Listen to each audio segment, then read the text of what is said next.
Nigerian police force, which is the only one allowed by grossly abused. Our governors have to share police powers with the president as stipulated by the Constitution. We do not have a federal government police force. We have the Nigerian police force, which shall be administered, organized, and supervised by the Nigerian police force. No, my lord, I want to say something. I want to say something here.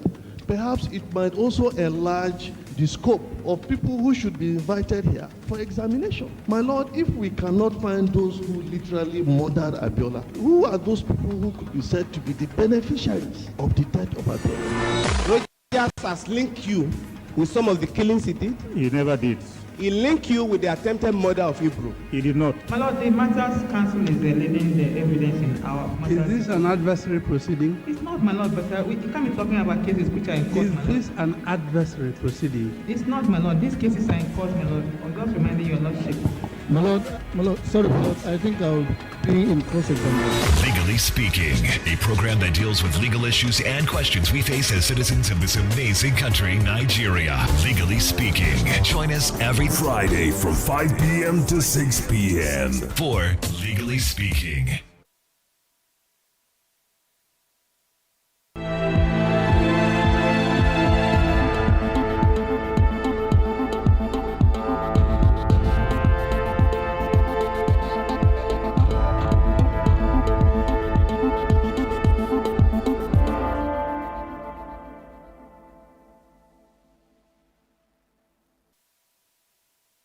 Hello and welcome to Spectrum TV News at 9. I am Uyai Anyeka and coming to you live from Uyo, the capital city of Akwa Ibom State, Nigeria. Let's take a look at the headlines. Reps query jam over lopsided employment in the agency. Akwa Ibom State Governor Pastor Nwano orders commencement of works for Ikonkwo Ibesikpo Health Center. Plus, at least 24 people killed in India after heavy rains. We'll bring you details of these stories and more in a moment.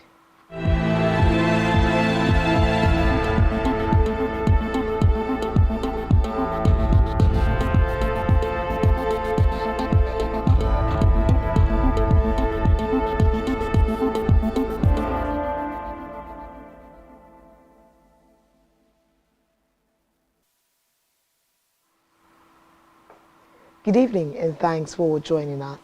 To begin the news tonight, the Green Chambers, the House of Representatives Ad hoc Committee investigating employment, racketeering by ministries, departments and agencies, and mismanagement of the Integrated Payroll and Personnel Information Systems IPPIS today queried the Registrar of the Joint Admissions and Matriculations Board JAM over what is described as lopsided employment in the agency.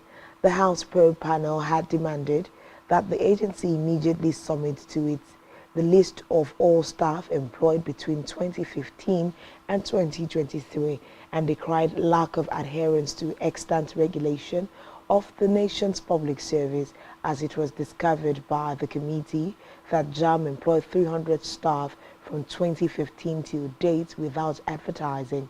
The chairman of the ad hoc committee, Yusuf Gadi, issued the query when the registrar of the board, Professor Aisha Kuloyede, appeared before the committee. From the documents available to the probe panel, the examination body had been undertaking employment without due process of advertisement, shortlisting and interview of job seekers. The lawmaker and other committee members noted that the agency has so far relied on waivers for recruitment of staff without adhering to the provisions of the law on non-engagement of more than 100 staff annually.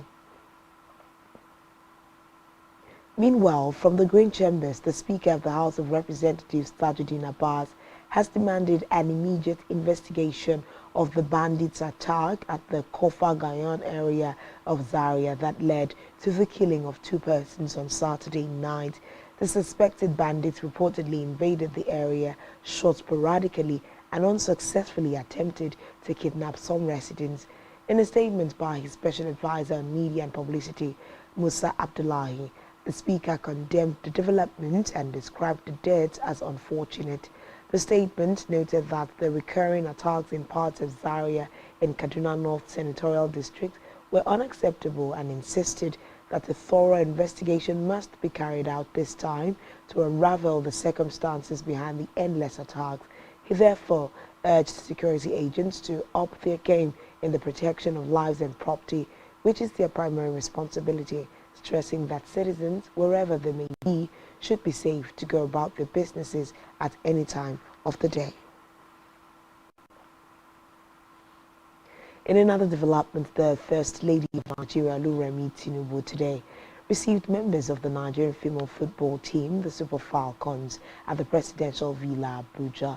Recall that the Super Falcons crashed out of the ongoing FIFA Women's World Cup, co-hosted by Australia and New Zealand, having lost through penalties to the English team, the Lionesses, last Monday, August 7.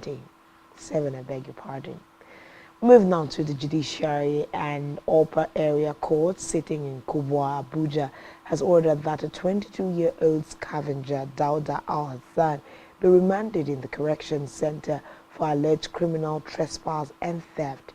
Judge Yahaya Sheshi adjourned the matter until August 21 for hearing. The police charged the defendant, who resides in Tipa Garage, Kubwa, Abuja, with criminal conspiracy, trespass, theft, and causing hurt, which he pleaded not guilty. Earlier, the prosecution counsel, John Okpa, told the court that the complainant, Samuel Dama, had reported the matter at Kuba Police Station on the 4th of August. Okpa alleged that the defendant trespassed into the complainant's residence and stole 2 shoes valued at 17,500 naira, 1 iron drum, cover valued at 5,000 naira, and a cooking stove valued at 6,000 naira.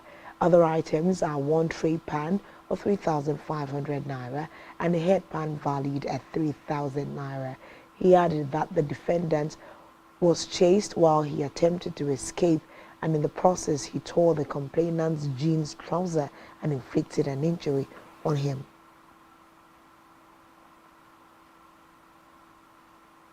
In a separate development, the organized labor has vowed to proceed with a total, comprehensive and indefinite nationwide shutdown of the country should there be another increase in petrol pump price from the existing 670 naira, which it describes as illegal. NLC President Joe Ajaero gave the notification today at the African Trade Union Alliance meeting in Abuja, where organized labor also warned against undermining the demands of the union. It would be recalled that oil marketers on Sunday indicated that the cost of premium motor spirit, popularly called petrol, would rise to between 680 naira per litre to 720 naira per litre in the coming weeks, should the dollar continue to trade from 910 naira to 950 naira at the parallel market. They also hinted that dealers seeking to import PMS were being forced to put the plans on hold due to the scarcity of foreign exchange to import the commodity. The organized labor had early suspended a proposed indefinite strike on Thursday, August the 4th, 2023, following a meeting with the President Bola Ahmed Tinubu. Away from that, the Nigeria Civil Aviation Authority, NCAA, has vowed to sanction airlines and allied services providers that fail to maintain adequate insurance coverage for their aircraft and other aviation equipment. The aviation industry regulator said it was mandatory for all operators to comply with the Nigerian Civil Aviation Regulations NIGCARS 2022. According to the NCAA, the compliance entails maintaining adequate and valid insurance cover, submitting copies of valid insurance certificate to the authority, and evidence of payment of premium and other policy documents of insurance cover of not less than 3 months. The agency's directive was contained in an operator letter addressed to all airlines and allied aviation services providers and signed by the Director General, NCAA, Musa Nuhu. In politics, as part of measures to eliminate conflict between governors and their deputies. The ruling All Progressives Congress APC today said it was considering organizing a national conference to that effect. National Chairman of the party, Abdullahi Ganduje, disclosed this in Abuja during a meeting with the Forum of Former Deputy Governors, noting that the position of deputy governors is the most controversial across the world, and especially in Nigeria, where they are referred to as spare tires. Ganduje himself, a one-time deputy governor who later became governor, said any driver who does not maintain his spare tire would be stranded when he needs it the most. In a separate development, the Acting Comptroller General of the Nigeria Immigration Service, Caroline Adekboju, has warned parents and girls to be wary of irregular migration, which has claimed the lives of numerous young Nigerians. Adekboju gave the warning at the 20th outreach of the August Girls Assembly in Ibadan, Oyo State. Adekboju noted that illegal migrants face many difficulties, such as harsh weather conditions and predators who either feed on them or harvest their organs for sale in a cruise. In another development, the Nigerian Air Force has said its M1171 helicopter on a casualty evacuation mission crashed today, 14 August 2023, at about 1 o'clock near Chukuba village in Niger State.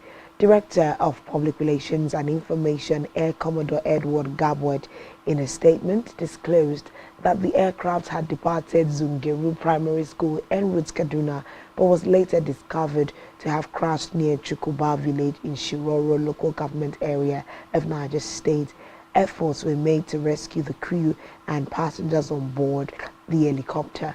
He said preliminary investigations have commenced to determine the probable cause of the crash. Elsewhere, an official of the National Drug Law Enforcement Agency, NDLEA, was arrested with 14 kilograms of illicit substance identified as marshmallow on the Lagos-Abeokuta Expressway, Lagos. He was alleged to have confessed to be on his way to sell the substance. Reports say he was arrested by a team of policemen led by Samuel Sunday, an assistant superintendent of police who was on a routine patrol. Acting on instinct, the policemen reportedly requested to know what was concealed in the suspect's bag. During the search, the policemen, as gathered, discovered the illicit drugs, consequent upon which the suspect was arrested.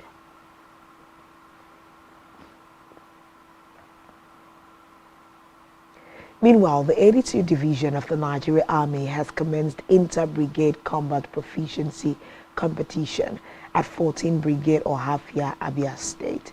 This is as the division has restated its commitment in collaboration with other security agencies within its area of responsibility to secure lives and property in defense of Nigeria's territorial integrity.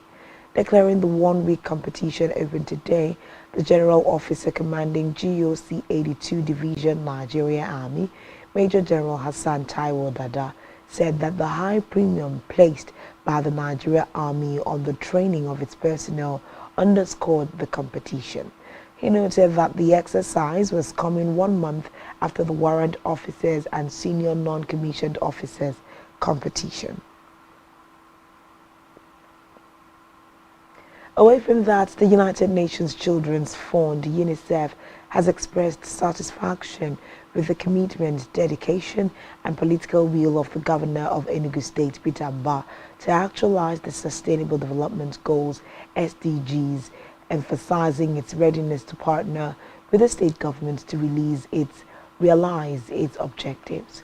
This was even as Governor Mbah restated sustained provision of safe water, dignified sanitation and good hygiene as his government's priorities, stressing the state government's preparedness to meet the target of ending open defecation by 2025. The Chief of Water, Sanitation and Hygiene, WASH, UNICEF Nigeria, Dr. Jane Bevan, stated this during the presentation of a WASH master plan by the international agency to the governor at the Government House in Enugu today. Also speaking, Governor Mbah, while appreciating the support of UNICEF so far, said the administration had since inauguration declared a state of emergency on water provision because of the importance of water to life itself. In another development, the Abia State Governor Alex Otti has directed the ban on the operation of commercial motorcyclists, better known as Okada, within the Umuahia and Aba metropolis. According to Governor Otti's Chief Press Secretary Kazie Uko, the directive takes effect immediately. Back here on the home front, Akwa Ibom State Governor Moino has approved the commencement of work for a health center and subsequent relocation of the health post currently situated at Ikonkwo Village Hall to the new site. Governor Eno, speaking while inspecting the health post and land donated to the state government for the primary health care facility, commended the self-help efforts of Ikonkwo community and their magnanimity in donating the parcel of land, which he described as demonstration of goodwill and acceptability to development. This, he added, underscores their collaboration as stakeholders in the development of the community and actualization of the goals of the Arise agenda. The governor also commended the health officer in charge of Ikonkwo Health Post, Peace Effiong, for her show of commitment to serve humanity by utilizing the makeshift facility to render health care services to the community. Earlier, the chairman of Ibesikwa Sultan Local Government Council, Akona Sukwo, was full of gratitude to the governor for meeting the long-time yearning of the community. She said the new health center, upon completion, will be a health care haven for antenatal and other women and children-related health care needs.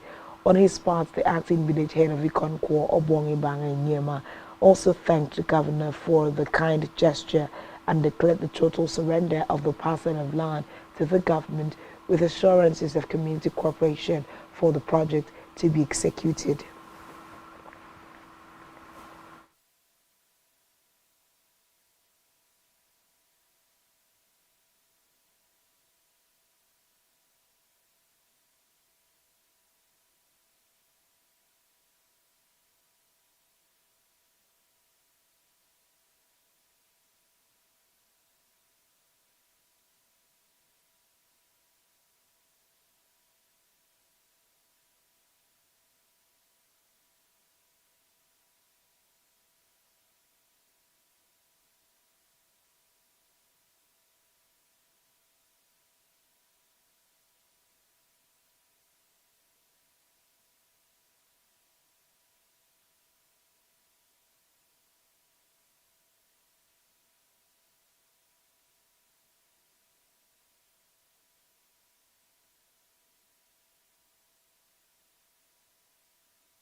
Meanwhile, in line with his avowed commitment to ensure Akwa Ibom people get due benefits for public funds spent on projects, the state governor, Pastor Moino, has moved to complete the general hospital project in Ikorakwankuk, Ukanafon local government area, to cater for the healthcare needs of the people of the area. The governor, who spoke at the Ikorakwankuk General Hospital project site, where he made a stopover to inspect structures on the project, which has been left uncompleted for about a decade, directed the State Commissioner for Health, Professor Augustine Moore, to liaise with the contractor and relevant stakeholders to furnish him with information on the status of the project and requirements for completion. The governor, who was returning from a church special service in honor of the deceased General Overseer of Rapture Trust Gospel Ministries Ukanafon, late Bishop Moswilo Moore, expressed gratitude to the people of Ukanafon for their support in the last gubernatorial election and promised to sustain his administration's rural development drive and disposition favorable to rural communities. At the church, the governor said his attendance at the service was to show solidarity to the deceased cleric family and the church over their loss. He described the late Moswilo Moore as a strong voice in promoting the gospel of Christ and a dependable ally who has encouraged him over time, thanking God that Umar raised a worthy successor to further his vision. Government House correspondent Jane Owa reports that earlier in his speech, the eldest son of the deceased cleric, Ekponobasi Moswilumo, thanked the governor for the visit, which he said was love-driven, based on the relationship of his late father and Pastor Omoeno. Describing his late father as a man of faith and source of inspiration, Ekponobasi said the governor's visit was a great honor and reinforcement of confidence to follow in his ways. In the meantime, the sector commander of Federal Road Safety Corps, Akwa Ibom State Corps Commander Matthew Olonishaye, has described a fatal crash which occurred yesterday along Eket Oron Road involving a Mitsubishi bus and a Hyundai Ascent as an unfortunate incident that could have been avoided should the people stop abusing the use of the highways and start obeying traffic rules. Olonishaye, while noting that 2 out of the 3 male adults involved in the accident were confirmed dead and 1 injured, warned road users against violation of traffic signs that tend to undermine the safety of the road users, as any life lost cannot be recovered. The sector commander therefore reiterated the need for safety consciousness among drivers, advising them against excessive speeding, distracted driving, night travels, driving under the influence of alcohol, and lack of adherence to road signs, among others. Elsewhere, still in Akwa Ibom State, marketers of gas, in Akwa Ibom State, I beg your pardon, confirmed that the price of cooking gas has increased from its previous amount to a new price. Our correspondent Esther Otoyo, who sought to know the reasons for the increment, completes the report. A gas marketer in Uyo, the Akwa Ibom State capital, Uwem Inyang, has confirmed the increment in the price of cooking gas. Inyang said the rise in the price of gas is as a result of high tax rates and naira devaluation. According to him, the purchase price of gas was 10.8 million naira per 20 metric tons, but now it is sold at 11.6 million naira per truck. The depot price since yesterday has gone up by almost 800,000 naira. Addition to what we used to buy per truck. Former price was 10.8 million naira per truck, per 20 metric tons, but now it's 11.6 million naira. For now, we've not really known what is the cost of the price at the depot price. It could be because of the rise in the exchange rate. Most of the products are imported to Nigeria. 12.5 is 8,400 naira. We envision that we will get to 8,700 naira, 9,000 naira per 12.5. A kilo now is 672 naira. I think the marketers, the people at the depot, it depends on how they also buy it. I won't blame them. It is the government that should come in and see what they can do to help the masses. Also speaking with Spectrum Television, a consumer, Esther Okon, expressed worries over the rapid increase in the price of gas, noting that she purchased 1 kilogram of gas for 700 naira last week. She pleaded with government to intervene so as to reduce the effects of the harsh economy. Before now, last month I bought 6.5. Today I'm buying 700. It has increased now. Because I'm surprised to buy 700. I was even expecting 6.5. I'm not happy. Because I know this 12.5, before now, I know years back, I used to buy for 2,500. That was in Port Harcourt before I moved in here. The economy is high now, we know. But they shouldn't help in making things very high for us. It could be recalled that the president of the Nigerian Association of Liquefied Petroleum Gas Marketers, Olatunbosu Oladipo, had said that the price of gas will go up from this week. Esther Otoyo, Spectrum News. A gas marketer in Uyo, the Akwa Ibom State.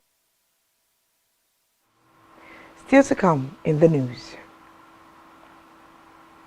U.S. inflation expectations continue to decline. Stay tuned for details of this and more after this time out.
Business exists only to meet the needs of the people, but there's an extra advantage if your product and services are pitched on a platform that gives you the added advantage over your competitors. For your desired return on investment and so much more, advertise on Spectrum Television, on StarTime's DTH Channel 421 and on free-to-air with a frequency of 12733. Spectrum Television, broadening your horizon.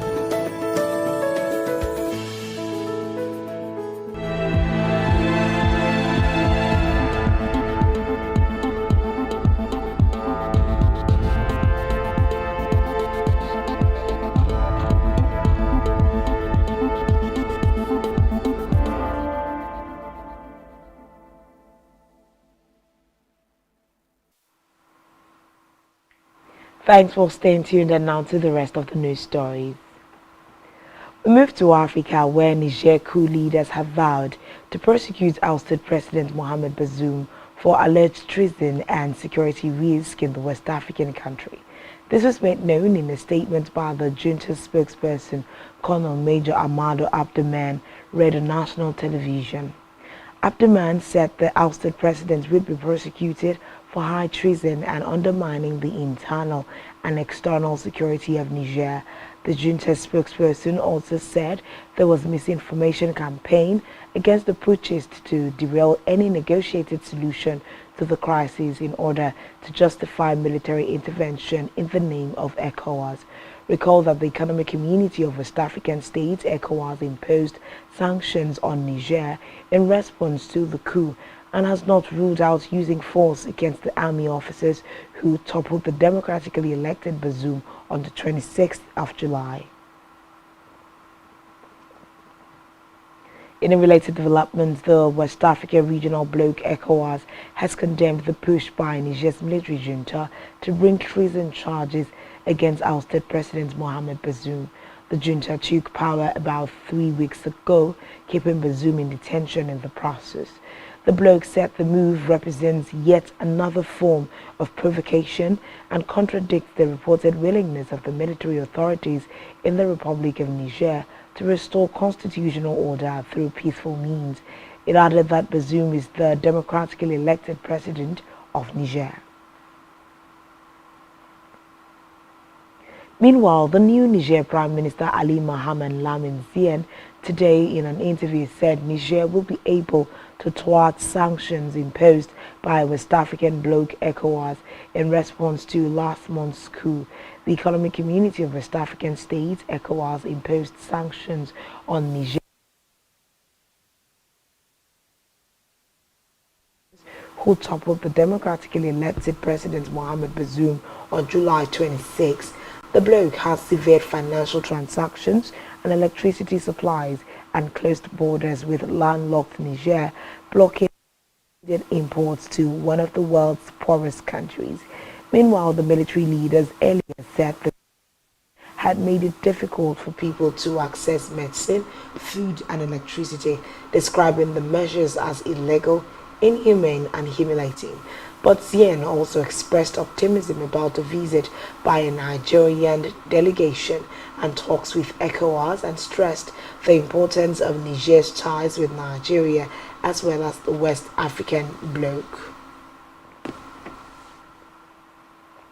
In the meantime, the African Union AU has said that it has held a meeting today on the crisis in Niger following the coup on July 26 that toppled President Mohamed Bazoum. The Pan-African body said AU's Peace and Security Council met to receive an update on the evolution of the situation in Niger and the efforts to address it. The meeting, which took place at the AU headquarters in the Ethiopian capital Addis Ababa, had in attendance the Union Commission Chief Musa Mohammed, as well as representatives from Niger and the West African bloc ECOWAS. Elsewhere, minority lawmakers in Ghana have expressed concern over the ECOWAS plans to potentially launch military action in Niger as part of efforts to restore constitutional order in the country. The lawmakers are demanding Ghana's President Nana Akufo-Addo to immediately stop all preparatory mobilization towards deploying Ghanaian soldiers. The country's minority lawmakers hold the view that diplomacy and constructive dialogue should be explored.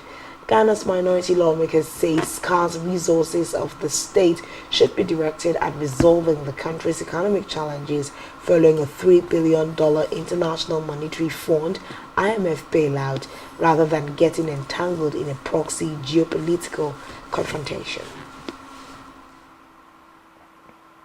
Still in Africa, the United Arab Emirates UAE has denied a report claiming weapons were found in its aid shipments to refugees of the Sudan war, arguing it does not take sides in the conflict. According to conservative estimates by the Armed Conflict Location and Event Data Project, fighting since April 15 between the forces of rival Sudanese generals vying for power has killed at least 3,900 people. In a statement, UAE Foreign Ministry Communications Director Afra Al-Mahali said the UAE has not supplied arms and ammunition to any of the warring parties in Sudan since the outbreak of the conflict. Meanwhile, the Johannesburg High Court has imposed 12 life sentences on Gerhard Achman, a serial offender who was found guilty of committing multiple sex crimes against children in South Africa. Judge Mohammed Ismail of the Johannesburg court, however, ruled that the 12 life sentences will run concurrently. In April, the court found Ackerman guilty of attempted murder and several sexual offenses against minors who were mainly young boys. Reports say some of the sexual offenses the court found Ackerman guilty of included rape, human trafficking, sexual grooming of minors, and possession and distribution of child pornography. Meanwhile, Ackerman is still on trial for a separate child sexual abuse case, which he is accused of having committed at a Johannesburg country club in 2018. In the meantime, worshippers at the South African church run by controversial Malawian preacher Shepherd Bushiri were robbed during an overnight vigil at the weekend. Members of the Enlightened Christian Gathering ECG in South Africa's northeastern region of Mpumalanga told police that 3 robbers armed with handguns raided the church while they waited for other worshippers to join them. The robbers made away with several of the congregants' items, including 14 cell phones, cash and bank cards. They also stole a white car belonging to one of the members but abandoned it 7 kilometers away. Police said the robbers demanded the PIN numbers for the churchgoers' bank cards before making their escape. Mpumalanga's head of police said that the forces had begun investigations into the incident. Elsewhere, Tanzanian police have arrested a lawyer and an opposition politician, accusing them of incitement and planning to organize nationwide protests aimed at bringing down the government. Boniface Anyashiele Nwabusi and Paluka Nyali have both denied wrongdoing through a lawyer. According to Human Rights Watch, it comes after 22 people who criticized Parliament for approving a port management deal between Tanzania and an Emirati company were arrested for or threatened. Meanwhile, the deal has been criticized by activists, citizens and opposition politicians who see it as Tanzania's government selling off their country, but this government denies this. Still in Africa, the United Nations peacekeeping mission in Mali, MINUSMA, has said it brought forward its withdrawal from the northern town of Bear due to deteriorating security conditions. In a statement on X, formerly known as Twitter, it urged all concerned parties to refrain from any actions that could further complicate the operation. But it later said that its withdrawing convoy had been attacked twice, with 3 injured people evacuated to Timbuktu for treatment. The United Nations further noted that attacks against peacekeepers may constitute war crimes under international law. It came after the Malian Armed Forces FAMA said that at least 7 of its soldiers had been killed and 8 others injured in clashes with former rebels under the coordination of movement of Azwad CMA. Elsewhere, an Ethiopian army drone has bombed protesters, killing dozens of people. The privately owned Ethiopian Media Services reports that at least 70 people were killed. However, Amharic estimates that figure is lower. Hospital sources who spoke to newsmen said at least 26 people were killed and more than 70 were injured by the airstrike. Airstrikes reportedly hit the demonstrators who had gathered in the town of Finoti Selam in protest against plans by federal forces to enter the area. The army and the militia group called Fano have been involved in heavy clashes across the Amhara region in recent weeks. Meanwhile, the militia had refused to disarm, prompting the federal government to deploy the army.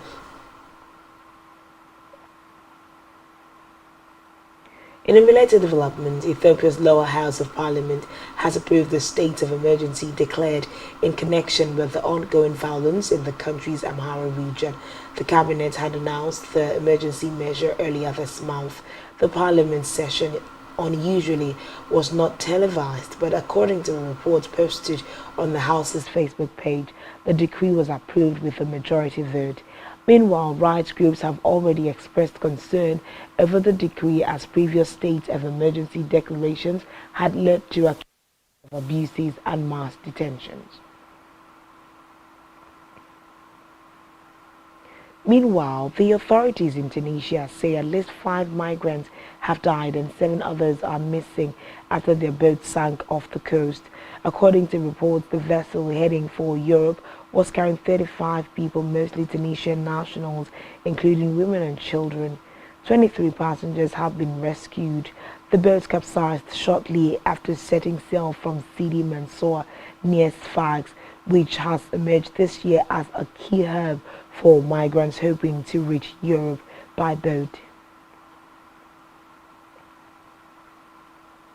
On the foreign scene, 2 men were stabbed in an alleged homophobic attack at a nightclub in South London, the United Kingdom.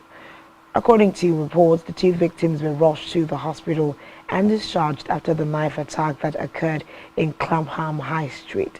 A statement by the Metropolitan Police said one of the victims was in their 20s and the other in their 30s, and the attack happened around 10:15 p.m. last night.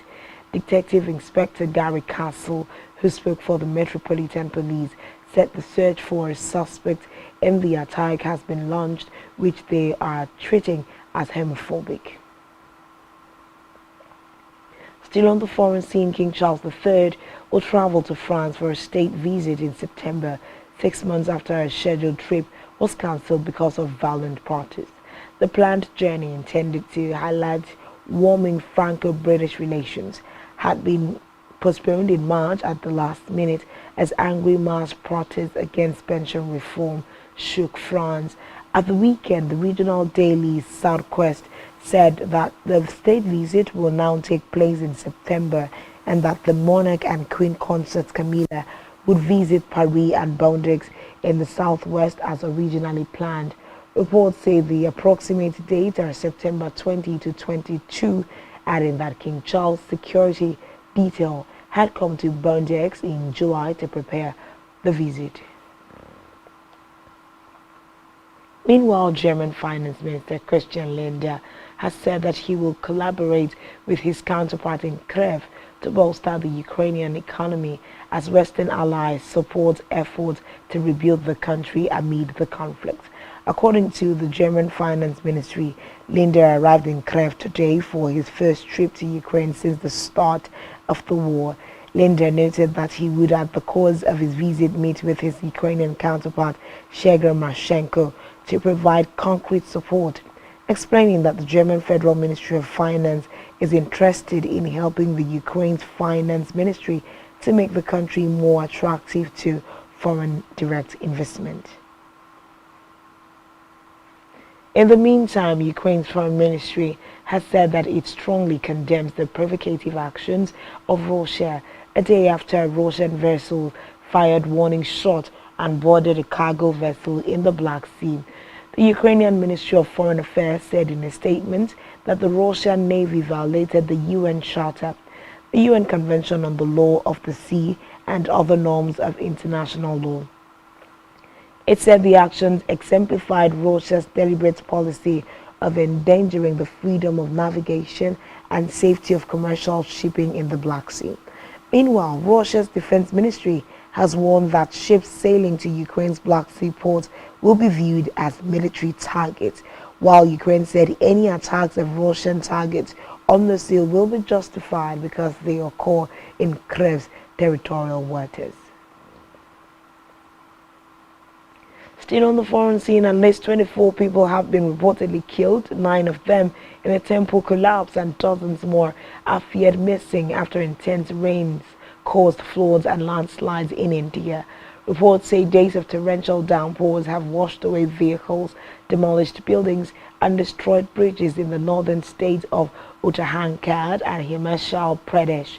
Flooding and landslides are common and cause widespread devastation during India's treacherous monsoon season, but experts say climate change is increasing their frequency and severity. Shakvinder Singh Shuku, Chief Minister of the worst affected state Himachal Pradesh, said at least 16 people had lost their lives in the past 24 hours, including 9 in a Hindu temple collapse in the state capital, Shimla.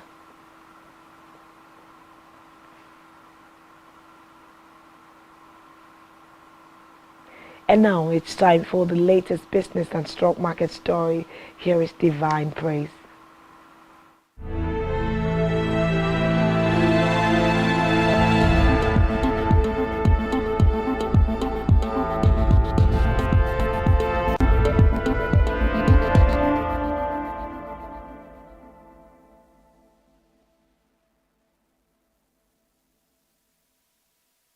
Thank you, Uyai Anyekan. Good evening. It is business news. My name is Davina Praise Omang. In the news, U.S. inflation expectations continue to decline. U.S. consumer inflation expectations for the year ahead fell a fourth consecutive month to 3.5% in July, a fresh low since April 2021 from 3.8% in June. Year-ahead price growth expectations declined for gas, food, medical care, college education, and rent. The Russian ruble has fallen to its lowest value for 16 months, falling fast 100 per US dollar. The decline comes as pressure grows on the Russian economy, with imports rising faster than exports and military spending growing for the Ukraine war. Russia has faced sanctions from Western countries following its invasion of Ukraine in February 2022. The ruble plummeted after war first broke out, but was bolstered by capital controls and oil and gas exports. It has fluctuated in value since the war, but has lost about a quarter of its value overall against the dollar since Ukraine was invaded. Earlier today, the ruble was 104.04 per US dollar. In Nigeria, a new list of 154 completely authorized digital lenders with operating licenses in the nation has been made public by the federal government through the Federal Competition and Consumer Protection Commission. It added 20 to its watch list, conditionally approved 40 more, delisted 9 apps and added 20 more. It also mentioned that the Central Bank of Nigeria has granted licenses to 4 other financial institutions: Fast Credit Limited, Green Bond Finance Company Limited, Bains Microfinance Bank Limited, and Ekondo Microfinance Bank Limited. The FCCPC recently reorganized the digital money lending industry in response to the lenders' persistent harassment of Nigerians. Nigeria Stock Market Report. Today is the first weekday of trading on the Nigerian Stock Exchange. A total of 259.041 million shares in 5,899 deals, corresponding to a market value of 4.204 billion naira, were traded. The benchmark all-share index paired 114.88 basis points, close at 65,210.49 points. The current market capitalization of the Nigerian Stock Exchange is 35.4 trillion naira. In aggregate, 117 listed equities participated in trading, ending with 22 gainers and 24 losers. Cornerstone Insurance Company led the gainers with 9.32% share price appreciation, closing at 1 naira 29 kobo per share. On the losing side, Etena came out last with an end-of-day price depreciation of 9.9% at 17 naira 55 kobo per share. Transcorp Nigeria recorded the highest volume of 41.8 million traded shares. This is all on business news. Back to Uyaya Nyekan for the rest of the news. Thank you, Davina Praise. Still to come in the news. Record 117 million and revamped schedule for 2024 season. Please stay tuned for details after this time out.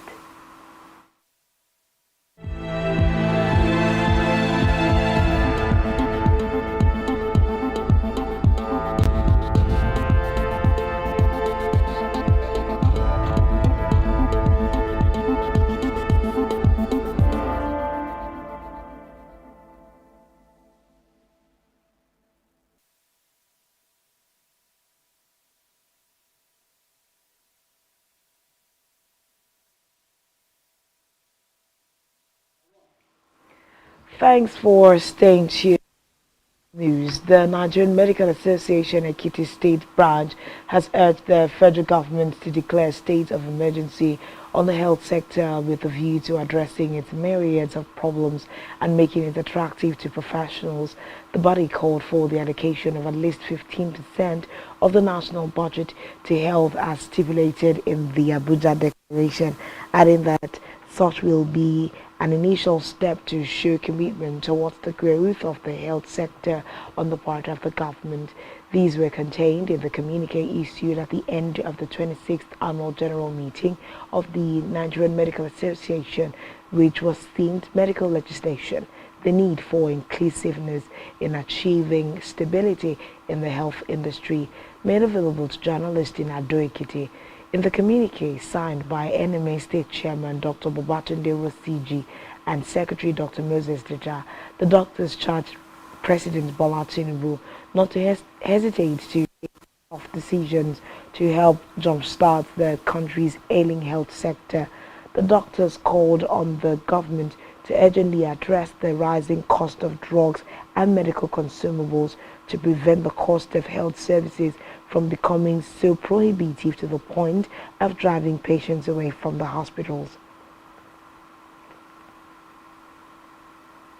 Still in health, medical experts have advised Nigerians to avoid sharing razors, toothbrushes and to practice safe sex to avoid getting infected with the hepatitis B virus, noting that it is far more dangerous and infectious than the human immunodeficiency virus HIV, as it causes liver damage, liver cancer and even death. The experts said though hepatitis B has no cure, Nigerians should get vaccinated as a form of protection against the virus. According to the World Health Organization, hepatitis B is a liver disease caused by the HBV virus, and it interferes with the functions of the liver, causing pathological damage. We move over now to Isaac for the latest sports stories.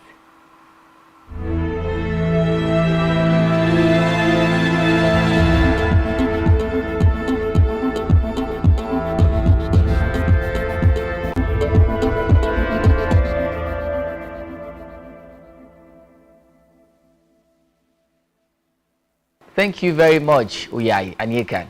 In sports, players on the European-based DP World Tour will receive a record prize money of £117 million in the new season, an increase of about £3.4 million from 2023. The tour has also announced a revamped schedule for next season, including new events in Dubai and Bahrain and the return of the China Open. The race to Dubai will also be split into 3 phases throughout the year. DP World Tour Chief Executive Keith Pelly said the changes guarantee drama and excitement across the year. The season will feature a minimum of 44 tournaments in 24 countries across 5 continents. The 3 new phases of the race to Dubai will begin with the 5 global swings from November 2023 to August 2024. The 5 Rolex Series events will continue to be spread throughout the season, starting with the Dubai Desert Classic in January before the Scottish Open in July and the BMW PGA Championships in September. The Abu Dhabi Championship and season-ending DP World Tour Championship in Dubai follows in November. Well, in tennis, Andy Murray has returned to Great Britain's Davis Cup team for ties against Australia, France and Switzerland in Manchester next month. The 3-time Grand Slam champion was left out of the squad for the 3-1 win against Colombia in February. Murray, who's 36, was integral to Britain's 2015 victory, the first Davis Cup win in 79 years. The top 2 teams in Group B of the group stage in Manchester qualify for November's finals in Malaga. Neil Skupski, Cameron Norrie and Danny Evans have also been selected for the top 10 champions who were eliminated in the group stages of last year's finals. Well, finally, from the football scene, Chelsea goalkeeper Kepa Arrizabalaga has joined Real Madrid on a season-long loan deal. The 28-year-old Spain international, who joined Chelsea in a £71.6 million switch from Athletic Bilbao in August 2018, is contracted at the Bernabeu until June next year. Real Madrid are looking for a new goalkeeper after Thibaut Courtois suffered an ACL injury in training on Thursday, which is expected to keep him out of most of the season. Kepa will be formally presented as Real Madrid player tomorrow afternoon. His return to Spain follows the arrival of compatriot Robert Sanchez at Stamford Bridge. With that on sport, my name is Isaac. Thank you, Isaac. We move on to our entertainment news. Has acknowledged his 4th studio album, Timeless, has brought an unimaginable transformation in his life. Released at a time when the singer was just recovering from mourning the demise of his son, the album has since gone on to not only inflame the global music scene, but also charted Davido's career into exciting new horizons. While reacting to a tweet by Pop Bass indulging trips to mention an album that changed their lives, OBO proudly responded with the cover art of his sizzling album Timeless. In just 8 days of its release, Davido's Timeless broke the record for the biggest African album in Apple Music history by first-day streams worldwide. Lastly tonight, in a bid to test his international reach, fast-rising Afrobeat star Sheyi Vibes held his first international headline concert at the O2 Indigo Hall in the United Kingdom. Vibes, in his first attempt, sold out 5,000 capacity O2 Indigo Hall. Reports say after releasing 4 projects, 3 albums and 1 EP in 10 months, the singer has become a recurring figure in the mainstream with his strings of hit singles taking over the streets.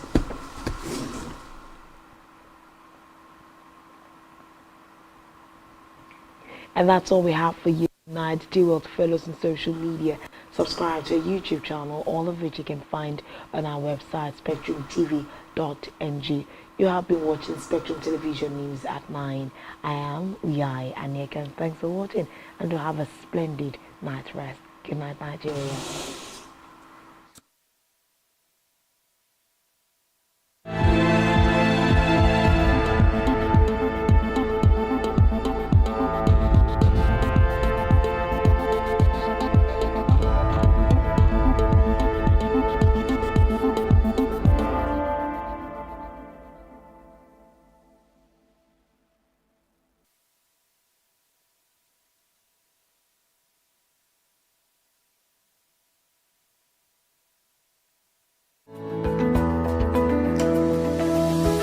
Business exists only to meet the needs of the people.